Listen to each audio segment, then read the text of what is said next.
Sabi ng iba, hindi kasi kalaban eh. Kahit na ako kalaban sa politika. Kaya nga sabi ko sa inyo, di ba, na itong ginawa ni Bongbong Marcos, talagang pure hatred. Na-analyze po natin na dahil sa sobrang insecurity niya kay VP Sara, sa galit niya kay VP Sara, kaya niya tinanggal sa NSC.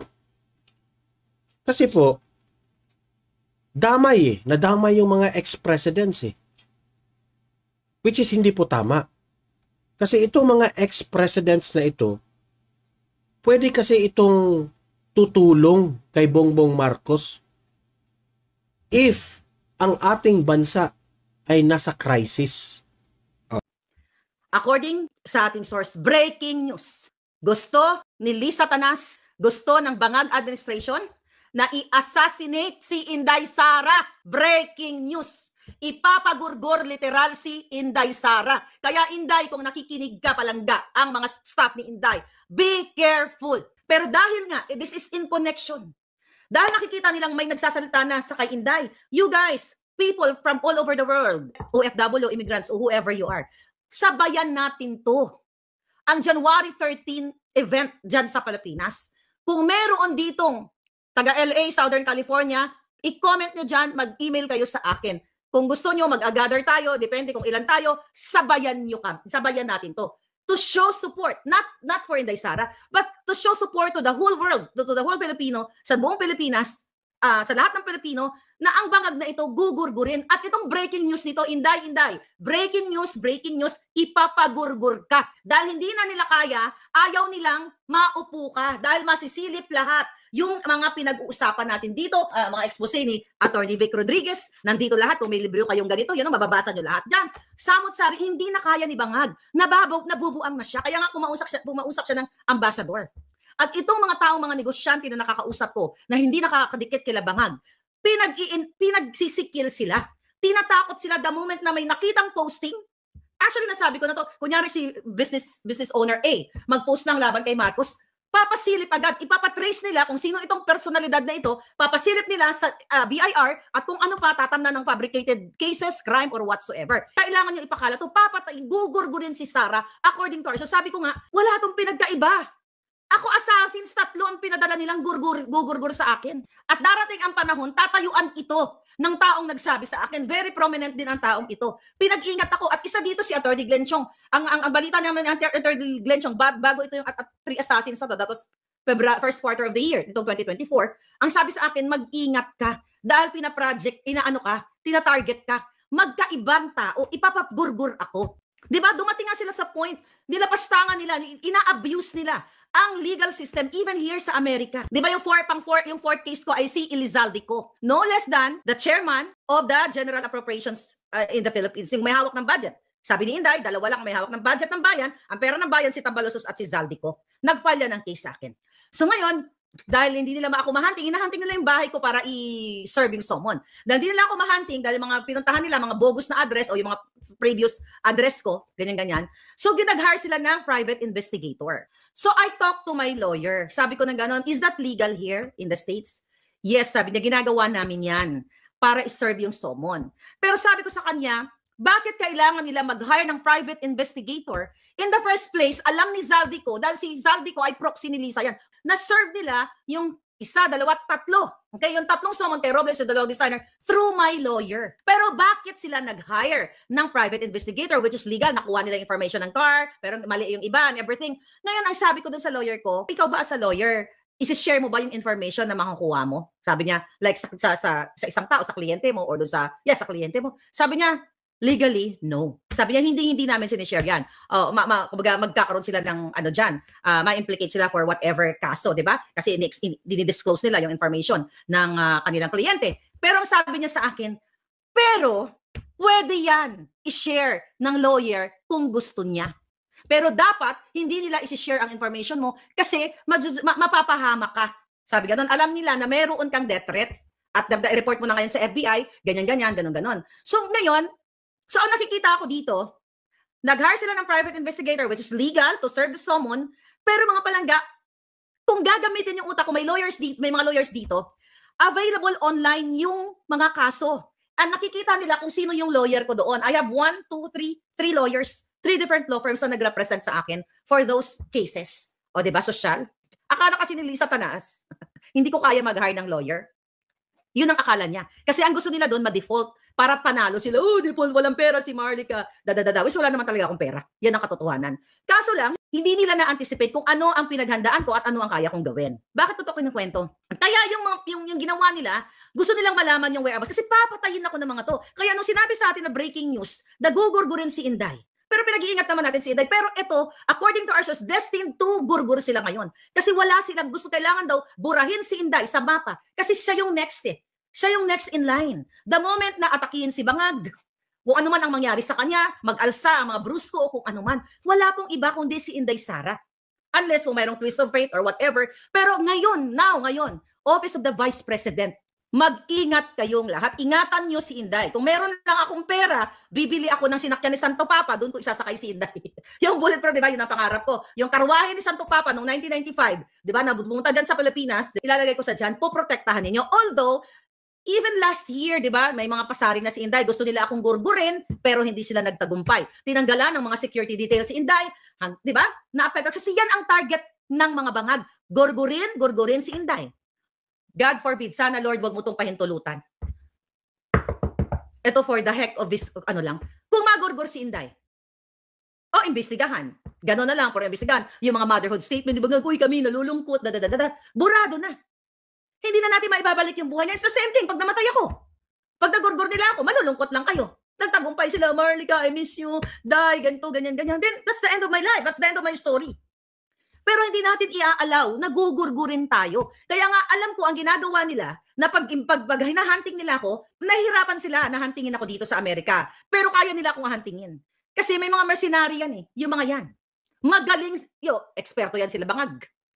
Ipagurgurgur na, kaya lang sila nahirapan sa akin. Dahil last year, nireport ko nga sila sa FBI. Recorded na sila nandyan, nakalagay yun sa 4 na kaso ko. Na ako, nakalagay doon, na si Lisa Tanas, ang Bangag Administration, dokumentado yan na ako ay kanilang ipapagurgur. Kaya nangingimi or nag-aalangan sila na pag nagurgur ako, sa Amerika, may batas, may talaga, mapaparusahan talaga sila. Kasi nilabas ko eh. Gaya nga nilalabas ko ngayon, breaking news ito, hindi na talaga ito biro-biro. Gugurgurin ka, Inday Sara. Gugurgurin ka, Day. Gugurgurin ka. Kayong mga supporter ni Inday, kayong totoong supporter ng ng kalayaan, ng injustice, ng hustisya rather, at ayaw yung pumayag sa mga injustice na ginagawa ng Bangag Jr., you have to speak up. Kayo mismong mga brusko, alam nyo, ang mga negosyante na mga nagbe-message sa akin, even they're from Forbes Park, from wherever, Marlica, grabe ang sitwasyon sa Pilipinas. Hindi sa takot kami. Ayaw namin mawalan ng pangkabuhayan. Look at Colonel Grijaldo na hanggang ngayon nandiyan sa nakaditine dyan sa Congress. Dating police, Colonel. Ito si Wilkins, dating PIDEA head. Asa na ba? Sabi January, sa January siya i-detain dyan. Diba? I don't know, wala pa tayong update. But anyway, eto na yung ginagawa sa inyo. Even police kayo. Pinapakulong kayo. And now, mga vloggers, di ba? Mga vloggers, papadala dyan sa WAD committee. And now, Inday Sara, papagurgur nila. Hindi pa ba malinaw sa inyo na pwede kayong gurgurin anytime, any moment? Dahil dito sa ating mga expose.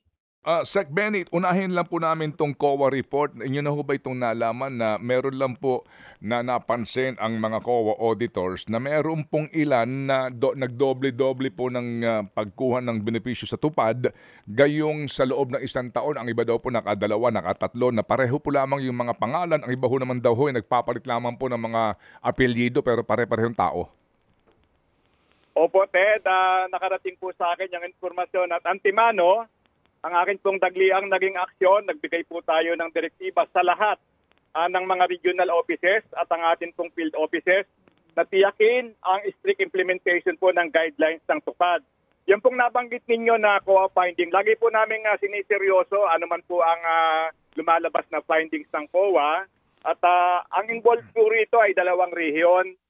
Yung una po ay Region 2. May kinalaman yan, Ted, dun sa unqualified beneficiaries. At nagkaroon agad ng agarang investigasyon at validation upang matignan na yung pong ikangay katotohanan at makagawa ng karampatang aksyon.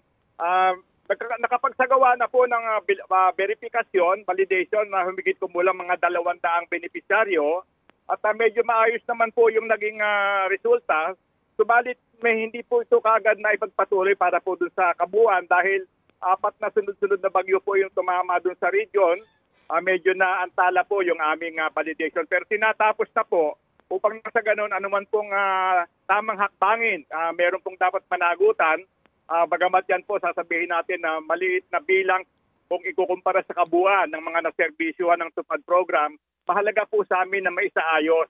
Ikalawa po yung may kinalaman naman po doon sa paggamit ng merit at saka maiden names po para makapag-avail ng programa. Yung pong involved na region dyan ay NCR.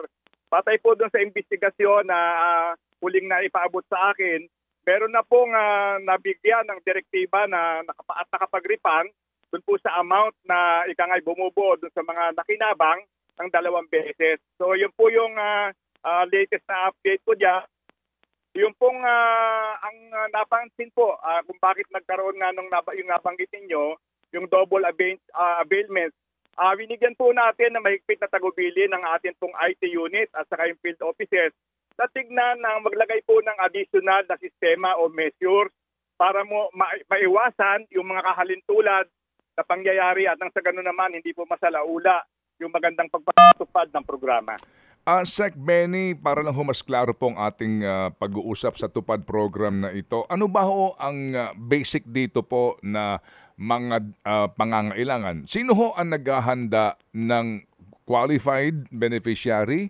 Opo, sino po ang talaga pong in charge sa pagsusuri po sa kanilang kwalifikasyon and then yung actual na supervision habang ginagawa yung programa? Sir, dalawa po yung approach. Isa po yung tinatawag na in partnership with accredited partners at meron pong tinatawag na direct administration. In both cases po, yung pong sinasubmit na listahan, pinoprofile po yung ng Department of Labor and Employment. At kung meron nga pong nakalulusot na ganyan, amin mong tinitignan, yan ba ay deliberate o yan naman ay medyo mayroong problema sa sistema. Kinakailangan sigurong i-enhance natin ang atin pong pagtitingin kung paano mas maayos at hindi lalabag doon po sa guidelines na nabanggit ko dahil ito pong guidelines ng tupad, maliwanag naman po rito yung mga availments Minsan lamang po sa isang taon, maliban na lamang kung meron pong tinatawag tayo na natural or man-made disaster na magpa-qualify po sila doon sa nasabing pangalawang pag-a-avail. Pero isa sa ilalim pa rin sila, Ted, sa mahigpit na pagsusuri kung talagang sila ay karapat-dapat na mabigyan ng programa o makapag-avail po ng programang tupad. Ano ang papel ng barangay kapitan o LGU doon sa identification po ng mga benepisyaryo? Nagbibigay po sila ng listahan na binabalidate po naman ng DOLE. Tinitignan po kung talagang pumapaloob sila doon po sa mga eligible beneficiaries. Kasi kailangan po na ang tupad po kasi ay para sa disadvantaged workers o kaya displaced workers.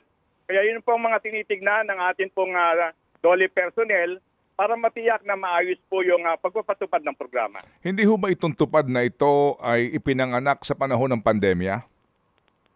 Tama ka dyan, Ted. Pinanganak sa panahon ng pandemya at medyo ang naging resulta, nakatulong po doon sa mga naapektuhan, ng mga na-displaced, na-dislocate ng manggagawa. Ganon din naman po doon sa mga vulnerable sector. Lalo na po, Ted, nung nakaraang taon na sunod-sunod po yung bagyo, malaki po ang naibigay na ikangay pag-alalay, pagtulong, bagamat po ay temporary employment lamang, yung pong kanilang tinanggap na sweldo, cash for work po kasi ang tupad, medyo nakatulong naman po upang makatawid sila doon sa kanilang pangangailangan. Magkano po ang sweldo doon po sa mga benepisyaryo po ng tupad sa bawat araw ng trabaho? Ted, yung pong umiiral na minimum wage kada region po. Okay. So, halimbawa po sa National Capital Region, Ted, ngayon ay 645. Dapat po ay 645 ang matanggap ng beneficiaryo po ng tupad. Gaano kahaba po, Secretary, ang dapat na maging trabaho ng isang beneficiaryo sa bawat pagkakataon po na hindi naman kalamidad na pinag-uusapan natin? Minimum of 10 days, Ted, at maximum of 90 days. Depende po sa klase ng public work sa kanilang gagawin. Okay, opo. So klaro po yan. Ano po? Yung po ang sweldo niyan, minimum wage doon sa rehiyon at ang maximum ay 90 days. Opo, at dadagdag ko lang, Ted, Mhm. dapat po ay matanggap yan ng buong buo nung pong nagtrabaho o benepisyaryo ng tupad. Opo. Dapat po yan ay walang pawas. Mhm. At gusto ko lang pong samantalahin ng pagkakataon sa pamamagitan po ng inyong programa. Kasi meron din po kaming natatanggap na mga sumbong-sumbong o mga ulat-ulat na babawasan daw po. Ako po sa mga pagkakataon na nakakawag-witness, nakakasaksi po sa payout po ng tupad. Akin pong binubuksan mismo sa harap ng benepisyaryo yung sobre at pinapabilang ko po sa kanya. Sabi ko, pagkatapos nitong maibigay ko sa iyo ang kabuuan ng halaga na iyong pinagpaguran, pinaghirapan, ano man ang gagawin mo dyan, ikaw na ako ang may desisyon. So yun po yung senaryo at yan po lagi kong pinagbibilin sa akin pong mga katulong dito sa pagpapatupad at implementasyon po ng programang tupad. Cash for work. Anong klaseng work po ito, Secretary? Iba-ibang klase, Ted. Merong kinalaman sa paglilinis, pag-aayos po ng yung paghahanda sa mga eskwelahan, paglilinis ng kanal, at nakatulong din po ito in partnership with DSWD. Yung mga tupad beneficiaries po tumulong sa packing, repacking ng mga relief goods, lalo na po noong nakaraang taon, dahil sunod-sunod po, medyo naagad yung inventaryo ng DSWD. Pumartner po kami sa kanila para na sa ganon agarang makarating yung mga relief pack sa mga apektado po ng kalamidad. So bahagi po yan. Meron din pong bahagi ng pagtatanim. Hindi lang naman po ito yung makikita natin na pangkaraniwan, nagwawalis sa kalsada. Mhm. In fact, tayo, Ted, sinasabi natin, yung pagbawalis sa kalsada siguro, maayos yan dahil nakakapaglinis tayo. Subalit, mas mahalaga siguro na yung merong impact din ang ginagawa natin, no? Kagaya po ng paghahanda ng mga paaralan, paglilinis para sa tayo ang dadatna na silid-aralan ng ating mga mag-aaral. Yun pong pagtulong po sa pag-aayos ng mga irigasyon. Opo. Ginagawa din po natin yan. At yun nga po, bukod yan, atin pong inihahanda din yung ating mga magsasaka. Tumutulong po tayo pati po sa mga mangingisda na apektahan po sila ng mga kalamidad na tumatama po sa ating bansa. Opo, sa aming naging panayam sa taga-DSWD, mukha ho naman ding lumalabas na maaari kang maging benepisyaryo ng tupad, pero pwede ka rin makakuha ng benepisyo sa AIX at sa AKAP. Pwede po, pero yun po ngayon ang tinitignan ng ating pong DSWD, DOS, at Department of Labor and Employment. Kasi meron din po naman sigurong peculiarity yung kanilang programa, kagaya po nung tabanggit yung AIC. Yan po naman ay talagang ayuda. Ang tupad po naman ay temporary employment, cash for work po. Yan ang distinguishing feature po ng dalawang programa. Pero in both cases po, tinitingnan po namin na sana yung pag-a-avail ng sabay, wag naman yun ang maging pamantayan o panuntunan. Kasi dapat po maabot natin mas marami pang bilang ng ating mga mamamayan na nangangailangan po ng tulong. Opo, hindi ho naman matatawaran po ang ganda ng adhikain ng programang ito, no? Cash for work, at doon talaga ho sa nangangailangan ng hanap buhay sa halip na tumunganga lamang nagiging productive. Pero meron din pong kaisipan, Secretary, na ito pong uri ng mga ayudang ito ay nagbibigay po na sa halip na maengganyo yung manggagawa, yung ama o yung ina na maghanap ng hanap buhay na regular, ay umaasa na lang po dito sa mga programang ito. Ang iba nga po, kapag tinatanong mo anong trabaho mo, tupad, na para bagang regular na nilang trabaho yon. Kasi kung puro ayuda, hindi ho ba mendicancy culture na po ito? Itong nangyayaring ito, ano pong tugon niyo po doon, Secretary? Asa ako sa tupad dahil nga sa pwede ako makahingi once a year dito po sa AIX. Hingi ako sa AIX, hingi ako sa AKAP, pabanjing-banjing na lang ako, hindi na ako maghahanap ng regular kong trabaho. At yun nga yung amon at tinutugunan ng mga departamento kagaya po ng DOLE at ng DSWD na ito po ay dapat magkaroon po ng sustainability at maiangat po natin na hindi po yung mendicancy ang maging kultura na nadidevelop. Yan po ay napansin din ng ating Pangulong Bongbong Marcos Jr. na sana ito ay parang scaffoldings lamang. Tinutulungan natin sila. Kaya nga po sa programa pong tupad, meron po kami sa bahagi ng orientasyon ng mga posibleng maging beneficiaryo. Mm-mm. Meron po kami doon pinagkakaloob na form Mm-mm. na kung saan po ay tatanong namin pagkatapos ng iyong temporary employment, anong nakikita mo na dapat pang maging pagpapatuloy Mhm. kung meron mang dapat pang asahan sa pamahalaan. Nakalagay po doon, pwede po nilang i-pick, pwede po nilang piliin livelihood program o kaya naman po ay training, retraining. Nang sa ganun, maihanda po namin sila sa mas permanenteng trabaho, hindi po yung aasa lamang na yung merong ganito. Kaya, Ted, ano naman yan, sa realidad, meron talagang ganyang klaseng mga kaisipan eh. Kaya medyo, tabanggit ko nga kanina, hamon at pagsubok sa amin yan. Kasi gusto naming ikintal sa kanilang isipan na medyo ano na po tayo, dapat tumutulong man ng pamahalaan. Hindi po ito yung halos araw na habang panahon kayo yung maasa. Inaayos po yung ating database, no? Para nang sa ganon, isang tingin mo pa lamang po, makikita mo na ito nag-avail ng ganito, pero bakit nag-avail siya ng ganitong klaseng programa pa?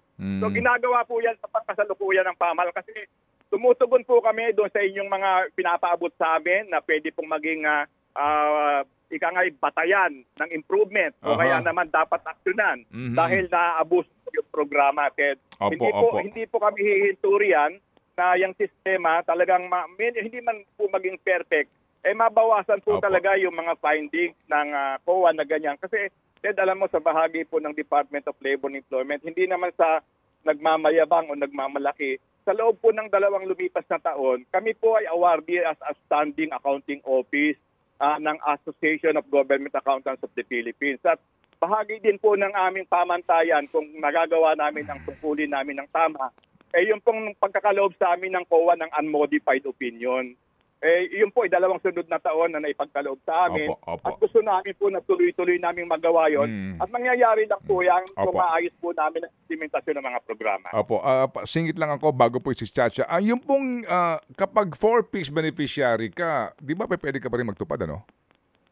Pag-araw po, tinamaan po ng NACDA. Ang programa po kasi, disadvantage at saka displaced workers. Kaya ang disadvantage po, vulnerable, marginalized. Malawak. Karamihan po niya nasa informal sector, Ted. Sige. May tanong po si Chacha dito sa paggamit sa tupad ngayon ng mga EPAL. Yes po. Sec Benny, kalat po ngayon sa social media, no, sa ilang mga lugar, itong paggamit ng tupad na nilalagyan pa ng litrato ng ilang mga tumatakbo para sa 2025 midterm elections. Aware po ba kayo dito sa ilang mga lugar?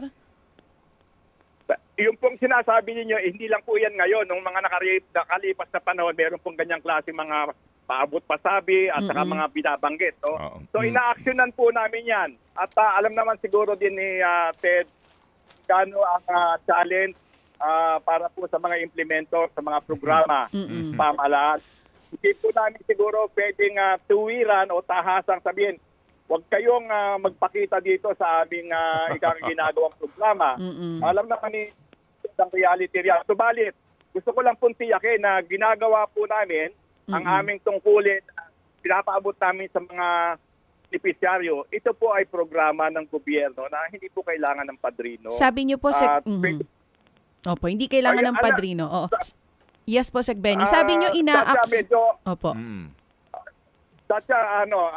Candidly, hindi ganun kadali gawin yung trabaho dahil alam naman po natin, bawat kilos natin yan ay sinusubaybayan, tinitignan, pinupuna. So, amin lang pong tinitiyak na lahat po ng alituntunin na kapaloob sa aming guidelines, amin pong ipatutupad. At yan po ang mahigpit na tagubilin namin sa aming mga implementors.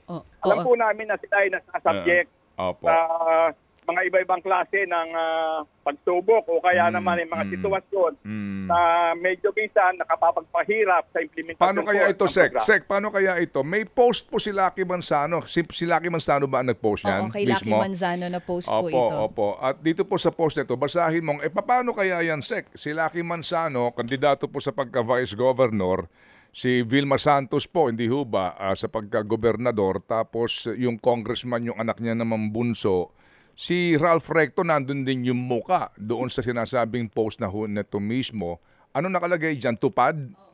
Opo. Meron pong tarpaulin na nakalagay. Yung post not specifically about Tupad, pero dun mismo sa video makikita natin sa background nila nakalagay Tupad payout. Nandun po ang picture ni Lucky Manzano, nung isa pa pong kapatid niya na tumatakbo sa Batangas, maging ni Ate V Ni at ni Governor. DOF Chief Ralph Recto. Paghugan yan na ang sinasabi daw po, ito ho naman, bukas pong aming programa sa panig po dito nila Mr. Lucky Manzano. Kapag ho ganyan na kasama nyo sa gabinete ang muka doon sa tarpaulin, paano kaya? Siyempre po, siguro ang pwede pong gawin dapat ng aming mga implementors, yan po ay pagsabihan na ang payout po dapat sa Tupad, dapat specifically doon lamang po sa mga benepisyaryo at kung meron po silang gawin na gustong gawin na sila ay sabihin na po natin, nagpapakilala o nangangampanya, wag po nilang gawin. Wag po nilang gawin doon sa venue ng payout. Pwede po silang sa labas noon dahil karamihan naman po kami, Ted, the reality is nakikipag-partner po kami sa mga local government units para maabot po namin at yung pasilidad po magamit din namin. Pero hindi naman nangangahulugan yon na dapat ay kami ay maging mangutangan ng loob dahil ang tinutulungan po naman namin mga constituency, kung sino man po yung politiko, kung sino man po yung local government official, dapat siguro tulungan nila kami sa maayos at hindi pupunahin na pagpapatupad ng aming mga programa. Yun po yung amin pong sinisikap na gampanan at hindi po nagkukulang, Ted at DJ Chacha, sa pagpapaabot ng direktiba at paalala sa ating mga field implementors. Bagamat alam natin hindi ganun kadali, pero hindi po kami hihinto hanggat hindi po natin makita na ang implementasyon dapat ay hindi po nagkakaroon ng problema o hindi naman po nalalagay sa alanganin dahil yung pong mga nakikinabang yan, dapat po noon mapakalagaan natin din na magpatuloy ang ayuda ng pamahalaan pero hindi nangangahulugan na tuloy-tuloy yan kung nagkakaroon po ng mga problema. In fact, meron po kaming mga na-blacklist, meron din po kaming hindi. Pero ang nakalulungkot kasi dyan, Ted at Biggie Chacha, pag sinususpindi mo ang implementasyon sa isang area, yung mga ibang eligible talaga, madideprive sila ng serbisyo ng pamahalaan. Pero kailangan gawin para maituwid natin yung mga ikangay aberration, yung mga deviation sa mga guidelines na dapat sinusunod. Akala ko po, sorry po, mawalang galang lang. Akala ko, sagot nyo titignan ko yan, Ted, kausapin ko yung dyan sa Batangas na yan. Kung sino ba ang aming direktor dyan ng DOLE at kung alam niya yung bagay na iyan. Para lang ma-confirm po ninyo. Sorry po. Kasama yun. Hindi, Ted. You don't have to apologize. Opo. Actually, kasama yan. Kasama yan sa gagawin. Kasi pag merong nakakaabot sa akin na ganyang klaseng sumbong o kaya balita o napick up natin sa social media, hindi po tayo nagsasawalang tibo o nagkikipit balikat. Tinatawagan po natin kaagad. Sige Ted, po. no? Alamin niyo lang po, no?